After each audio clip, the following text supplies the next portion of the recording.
তকমার দর্শকদের জন্য অনেক অনেক অভিনন্দন। তকমার দর্শক যারা আছেন তারা ভালো থাকুন, সুস্থ থাকুন আর সঙ্গে থাকুন।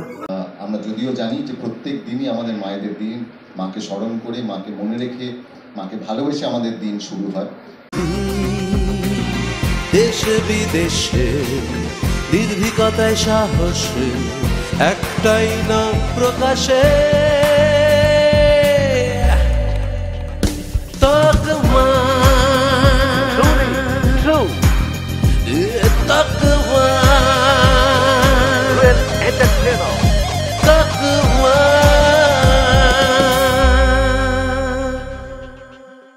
জানুন, জানাতে থাকুন।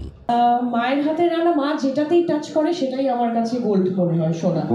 হ্যাঁ, মানে এত সুন্দর, মানে খুব নর্মাল একটা সবজি রান্না করলেও সেটা আমার কাছে অমৃত লাগে। আর যেটা আমি শ্রুতির সাথে একমত, যেটা শ্রুতি বলেছে মায়ের মাখা, যে মায়ের প্লেট থেকে খাওয়া।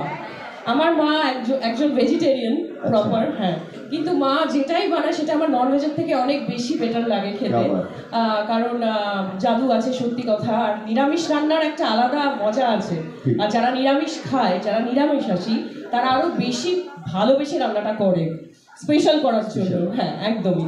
তো মায়ের কথা কি বলবো, ভীষণ, মানে আমার সাথে এখন সবসময় ঝগড়া লাগে। মা অ্যাকচুয়ালি আমার কাছে আমার মেয়ে হয়ে গেছে, কারণ প্রচণ্ড বাচ্চাদের মতো বায়না করে। তো সব মিলিয়ে মানে কি বলবো, শি ইজ মাই বস একদমই। বাবা মা দুজনেই, কারণ খুব ছোটবেলা থেকে যেহেতু আমি আমার জার্নি শুরু করেছি ইন্ডাস্ট্রিতে, তাদের অবদান ছাড়া আমি আজকে কাজ করতে পারতাম না। আর খুব ছোট বয়সে যেহেতু আমিও মা হয়েছি, 16-17 বছর বয়সে যেহেতু আমিও মা হয়েছি, আমার মা কিন্তু আমার বাচ্চাকে দেখেছে, তাই আমি কাজ করতে পেরেছি। সো মায়ের অবদান অনেকটা। আমি পড়াশোনা করতে করতে আমি মা হয়েছি যেহেতু, সেই জন্য মা যদি না থাকতেন পাশে, তাহলে হয়তো মানে আমি এতটা দূর এগোতে পারতাম না। তো মা আমার কাছে ভগবান। Thank you so much, thank you so much.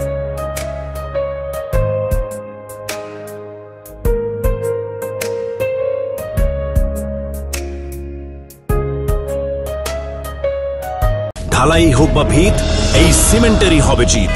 শহর থেকে গ্রাম, নির্মাণে একটাই নাম, রশ্মি সিমেন্ট। এবার নির্মাণ হবে সুপারহিট। আচ্ছা, অনেক কথাই শেয়ার করার যায়, কিন্তু সময় অল্প। আমার অত্যন্ত অত্যন্ত কাছের মানুষ আমার মা, সেটা নতুন করে বলার কিছু নেই। এবং মায়ের রান্না আমি ছোট থেকে খেয়ে আসছি, এবং এখনও যাই খাই সব কিছুর সঙ্গে একটা তুলনা হয়ে যাওয়ার চান্স থাকেই, যে মায়ের মতন কি হলো সেই রান্নাটা। তবে মায়ের যে সিম্পলিসিটি রান্নায়, সেটা আমার সবচেয়ে পছন্দ। এবং অত সুন্দর স্বাদ আমি কোনো 5 তারা হোটেলে খেয়েও পাই না। তোমাকে কোথাও দেখেছি, কোথায় দেখেছি যেন, তুমি এগিয়ে আসছো আমার দিকে কেন। তোমাকে কোথাও দেখেছি, কোথায় দেখেছি যেন, তুমি এগিয়ে আসছো আমার দিকে কেন। তোমার আঁচল মাটিতে লুটোয় ঘন নীল মায়া চোখে, এক ছুটে আমি পালাতে চাইছি ছেলে মানুষের ঝোঁকে। মালা চন্দনে বেধনা, মালা চন্দনে বেধনা, মালা চন্দনে বেধনা আমাকে। সবাই গাইবেন? মালা চন্দনে বেধনা, মালা চন্দনে বেধনা, মালা চন্দনে বেধনা আমাকে।